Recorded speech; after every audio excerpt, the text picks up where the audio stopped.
Welcome back. 11 बजे की 11 खबरों में आगे बढ़ेंगे। इस वक्त की बड़ी खबर के साथ बड़ी खबर आ रही है, जहां पर आपको बताएंगे देश की राजधानी दिल्ली से बड़ी खबर है किसानों की चक्का जाम से जुड़ी हुई, जिसके चलते अब मेट्रो के 8 स्टेशन बंद कर दिए गए हैं। हम आपको बता रहे हैं कि 8 मेट्रो स्टेशन मेट्रो ने सुरक्षा कारणों का हवाला देते हुए बंद किए हैं। मंडी हाउस है जिसमें ITU मेट्रो स्टेशन है, दिल्ली गेट स्टेशन है, ये बंद है स्टेशन, वो बता रहे हैं हम आपको। केंद्रीय सचिवालय भी इसमें शामिल है, विश्वविद्यालय भी बंद है, लाल किला, जामा मस्जिद, जनपद भी बंद है। किसानों के चक्का जाम के चलते फैसला लिया गया है।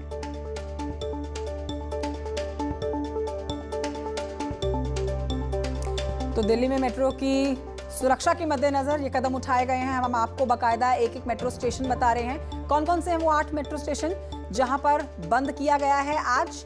यहां पर आप ना जाएं, ध्यान से देख लें इस खबर को। रचना उपाध्याय और जानकारी के साथ मौजूद है। रचना, वैसे तो दिल्ली में किसानों के आज के चक्का जाम का कोई असर दिखने नहीं वाला है, लेकिन मेट्रो ने एहतियातन ये कदम उठा लिए हैं। जी बिल्कुल, जिस तरीके से किसानों ने आज देश भर में चक्का जाम का आह्वान किया है और सुरक्षा के मद्देनजर दिल्ली में 8 मेट्रो स्टेशन पर प्रवेश और निकास पूरी तरीके से बंद कर दिया गया है। ITO, मंडी हाउस, जनपद, विश्वविद्यालय, लाल किला और ये जो मेट्रो स्टेशन है, यहाँ पर आवाजाही यानी कि यहाँ से आप ना तो प्रवेश कर पाएंगे और ना ही इन मेट्रो स्टेशनों से आप बाहर निकल पाएंगे। हालांकि दिल्ली में चक्का जाम का कोई कार्यक्रम नहीं है, लेकिन सुरक्षा के मद्देनजर ये तमाम जो एहतियात है वो मेट्रो की तरफ से बरती गई है। मेट्रो स्टेशन के बाहर अगर नजारा हमने देखा, वहां पर पुलिस बल तैनात किया गया है, बैरिकेडिंग्स लगाई गई हैं और सिर्फ ये जो तमाम सुरक्षा का इंतजाम किया गया है, ये सिर्फ इसलिए है कि किसी तरीके का कोई उपद्रव यहाँ पर ना हो सके। ठीक है, तो मेरी सहयोगी रचना उपाध्याय बता रही हैं कि किस तरह से दिल्ली में इस आज के बंद का असर नहीं दिखने वाला है, लेकिन मेट्रो ने एहतियातन ये कदम उठाते हुए 8 मेट्रो स्टेशन बंद कर दिया। इस समय बजट पर राजेंद्र शेखावत बोल रहे हैं, आइए सीधे सुनते हैं उनको।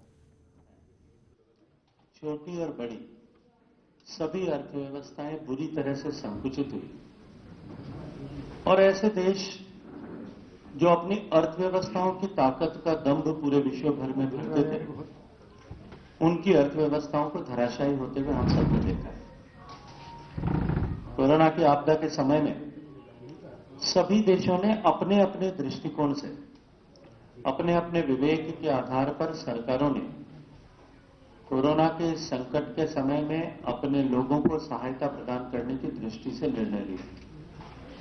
कुछ देशों ने तात्कालिक सहायता को बल देते हुए, तात्कालिक सहायता पर बल देते हुए इस तरह की नीतियों का समावेश किया।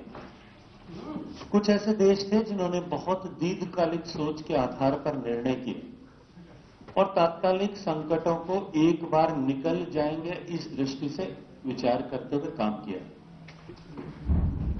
हम सब सौभाग्यशाली हैं कि विविधताओं से भरे हुए इस देश भारत में देश के यशस्वी प्रधानमंत्री आदरणीय नरेंद्र मोदी जी ने जिस तरह से एक तरफ गरीब को तुरंत सहायता मिले, इस दृष्टि से दुनिया का सबसे बड़ा खाद्य सहायता का कार्यक्रम ऐसा लगातार 6 महीने तक संचालित किया, जिसमें 80 करोड़ लोगों को के भोजन की चिंता देश की सरकार ने की।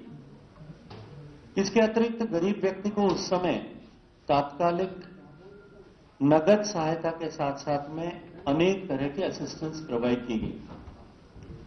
लेकिन जिस तरह से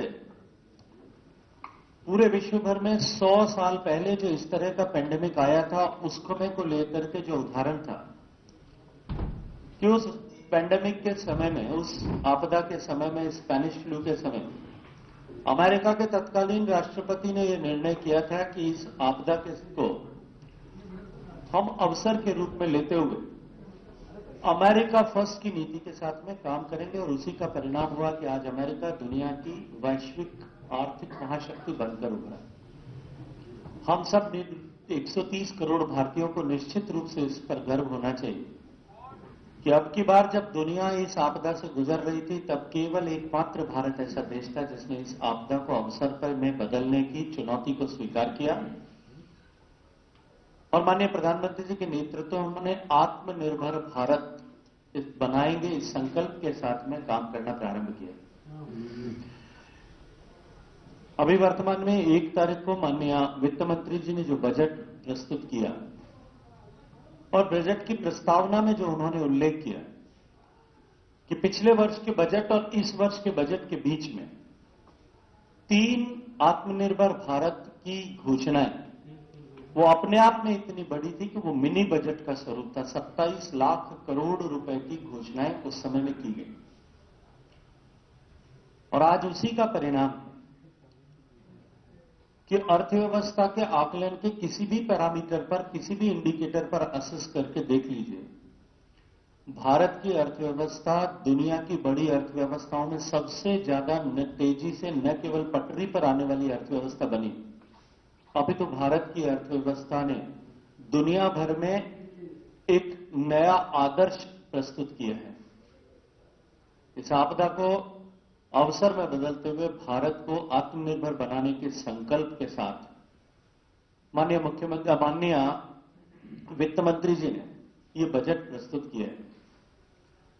इस बजट के आने से पूर्व सब लोग इस बात की आशंका करते थे, मार्केट को भी कहीं इस बात की आशंका थी कि क्योंकि इस आपदा के कारण से देशों की रेवेन्यू का तो जो है वो रिसोर्सेज कम हुए हैं, आय कम हुई है, उसके कारण से निश्चित ही बजट का आकार सिकुड़ेगा। देश की सरकार को मजबूरन अपने खर्चों में कटौती करनी पड़ेगी।